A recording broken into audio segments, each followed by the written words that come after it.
Good morning, student. How are you? I hope you are fine.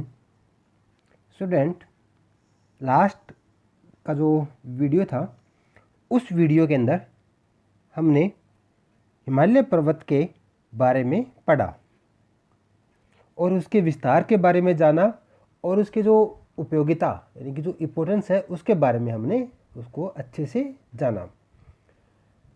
आज का जो topic है, नेक्स्ट टॉपिक, वो है उत्तरी भारत का मैदान।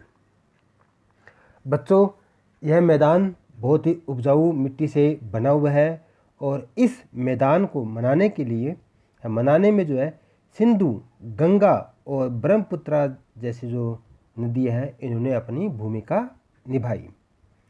बच्चों, जो मैदान बना हुआ है वो मैदान इन नदियों के द्वारा जो जलोढ़ लेकर आए हैं और वहाँ पर इन्होंने इसको निक्षेप किया है और फिर ये मैदान बना है।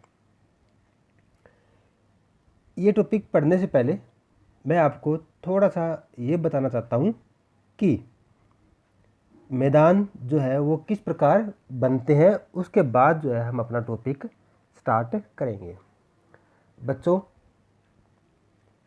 भारत की जो भू आकृतियाँ हैं, जिसके उत्तर के अंदर हिमालय पर्वत है और दक्षिण के अंदर प्रायद्वीपीय पठार है, इन दोनों के बीच में उत्तरी जो मैदान है वो स्थित है। और इस मैदान का जो निर्माण है वो निर्माण हिमालय की नदियाँ, हिमालय में जो बहने वाली जो नदियाँ हैं उन नदियों ने हिमालय पर्वत का अपर्दन मतलब कि उसकी जो हिमालय अपर्दन का मतलब होता है कि ऊपरी परत का हटाना।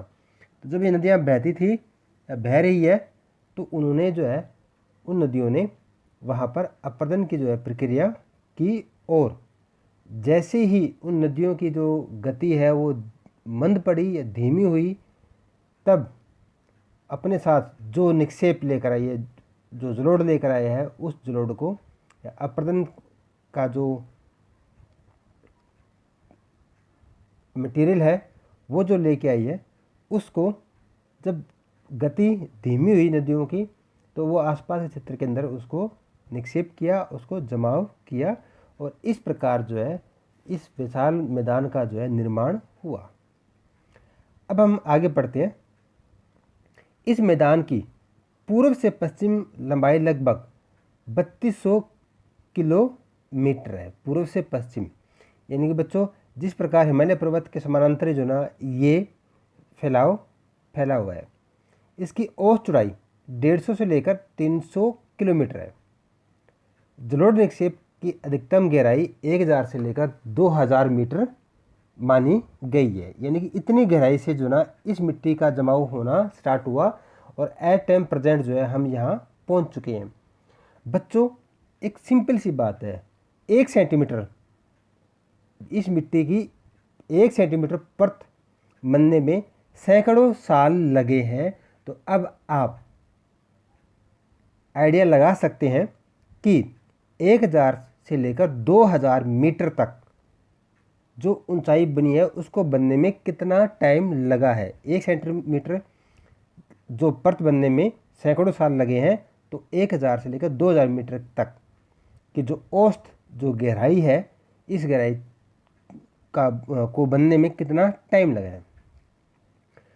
उत्तर से दक्षिण दिशा में इन मैदानों को 3 भागों में बांट सकते हैं।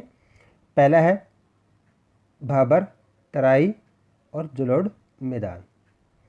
बच्चों, इसके अंदर अगर मैं कहूँ कि 3 की बजाय 4 भागों में हम इसको डिवाइड करेंगे।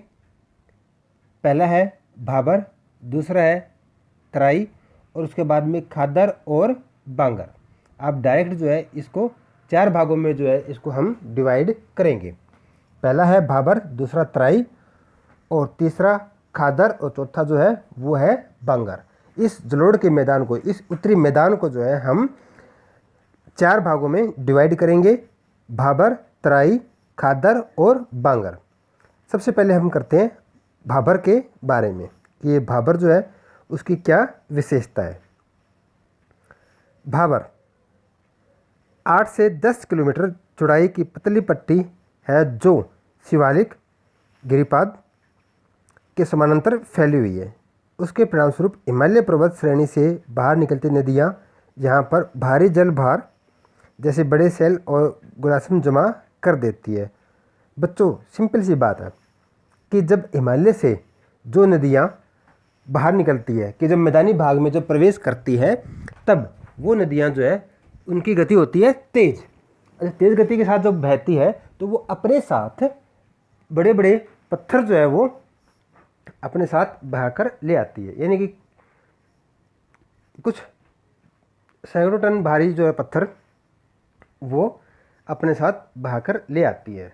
लेकिन जैसे ही हिमालय के फुटहिल, यानी कि जो बिल्कुल उसके जैसे ही जो पर्वत है ख़त्म हुआ और जैसे ही मैदानी भाग स्टार्ट हुआ, वो पत्थरों को जो है वहाँ आकर उसके गिरिपद, यानी कि जहाँ से पर्वत स्टार्ट होता है उसके जड़ों में आकर जो है उसको जमा कर देती है।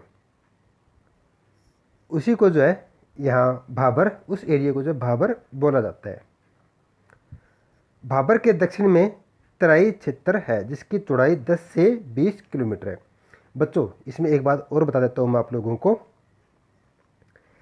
कि इस भाग के अंदर जो भाबर का जो भाग है, ये भाग जो है बिल्कुल बंजर है, क्योंकि इस भाग के अंदर जो है नदियाँ जो है वो बड़े बड़े पत्थरों को जो है लाकर निक्षेप यानी जमा करती है।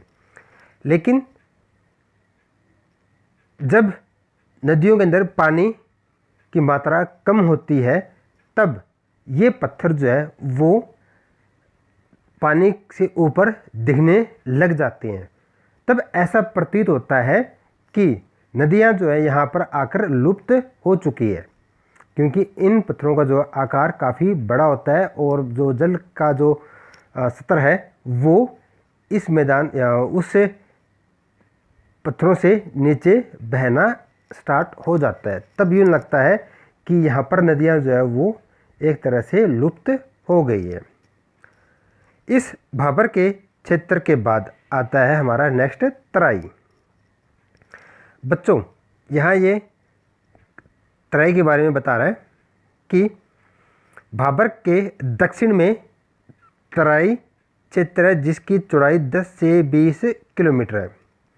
भाबर क्षेत्र में लुप्त नदियाँ, देखो यहाँ मैंने आपको पहले बताया था कि वहाँ नदियाँ जो है ऐसा प्रतीत होता है कि नदियाँ लुप्त की एकदम से गायब हो चुकी है। लुप्त नदियाँ इस प्रदेश में धरातल पर निकलकर प्रकट होती है और क्योंकि इनकी निश्चित वाहिकाएँ नहीं होती, ये क्षेत्र अनूप बन जाते हैं जिसे तराई कहते हैं। यह क्षेत्र प्राकृतिक वनस्पति से ढका रहता है और विभिन्न प्रकार के वन्य प्राणी का घर है। देखो बच्चों, यहाँ पर उन्होंने कहा है कि ये क्षेत्र जो है वो प्राकृतिक वनस्पतियों से ढका रहता है, लेकिन बच्चों एट टाइम प्रेजेंट इस क्षेत्र के अंदर गहन कृषि की जाती है, क्योंकि जब भारत और पाकिस्तान का जब बंटवारा हुआ उस टाइम पाकिस्तान से जो शरणार्थी आए थे उनको इन क्षेत्रों के अंदर जो है बसाया गया था और उन्होंने उन वनस्पतियों को साफ कर इस क्षेत्र के अंदर जो है कृषि करना स्टार्ट कर दिया। उसके बाद ये कहते हैं तराई से दक्षिण में मैदान है जो पुराने और नए जलोढ़ से बना होने के कारण बांगर और खादर कहलाता है। जैसे कि आपको मैंने पहले बताया था कि इस भाग को 4 भागों में डिवाइड किया गया था। उसमें से एक जो था वो भाबर था, सेकंड तराई था, उसके बाद में बांगर और खादर, इनके 4 भागों में डिवाइड किए। नेक्स्ट कह रहा है ये कि इस मैदान में नदी की प्रौढ़ावस्था में बनने वाली अपर्दनी और निक्षेपण स्थलाकृति जैसे बालूरोधिका, विसर्प, गोखुर झील और गुफित नदियाँ पाई जाती है।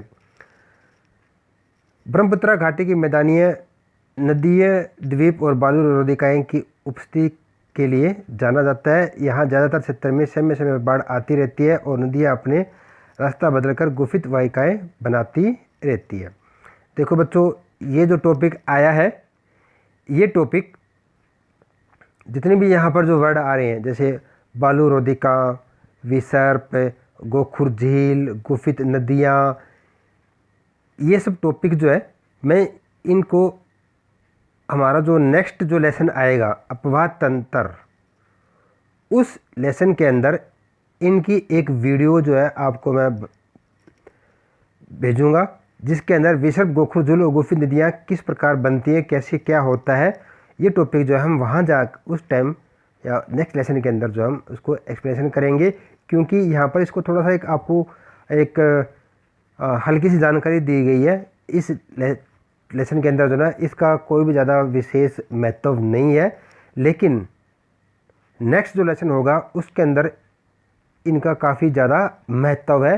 तो इसलिए ये जो टॉपिक है वो हम नेक्स्ट लेसन के अंदर जो है अच्छे से इसको एक्सप्लेनेशन करेंगे। उसके बाद क्या कहता है, इसके अंदर जो है अभी आपको इन दो जो मिट्टियाँ जो क्षेत्र है इनके बारे में ज़्यादा विशेष यहाँ बताया नहीं गया, लेकिन मैं आपको इनके बारे में बताता हूँ कि खादर क्या है और बांगर क्या है। देखो बच्चों, हम जो है सबसे पहले खादर के बारे में करेंगे कि खादर क्या है। जिस क्षेत्र के अंदर हर वर्ष बाढ़ आती हो वो क्षेत्र जो है वो खादर कहलाता है। जब भी बाढ़ आती है नदियाँ जो है अपने साथ एक नई मिट्टी को लाकर बिछा देती है और वो मिट्टी जो है काफ़ी उपजाऊ होती है, इसीलिए उस मिट्टी को, उस क्षेत्र को जो है खादर बोला जाता है। ये सबसे नई मिट्टी या नया क्षेत्र माना जाता है, क्योंकि ये अब भी जो है विकास कर रहा है या हर साल या 2-3 साल बाद में बाढ़ आती रहती है। तो ये जो क्षेत्र है वो खादर का होता है, जो कि एक नई मिट्टी से बनता है और ये बहुत ज़्यादा उपजाऊ है और यहाँ पर जो है गहन कृषि की जाती है। उसके बाद बांगर, बांगर के बारे में मैं आपको भी बताता हूँ। बच्चों, जो बांगर है वो एक पुराना जलोढ़ का क्षेत्र है। इस क्षेत्र के अंदर जो है कभी भी बाढ़ नहीं आएगी और इसकी मिट्टी के अंदर जो है कंकड़ पाए जाते हैं। इस क्षेत्र के अंदर अगर सिंचाई की व्यवस्था है तो अच्छी कृषि होती है, अदरवाइज जो ना इस क्षेत्र के अंदर जो है कृषि ज़्यादा नहीं हो पाती।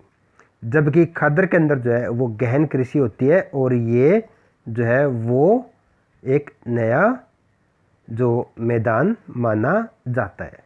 तो बच्चों, आपको जो 4 जो इसके भाग थे इस मैदान के, उत्तरी मैदान के,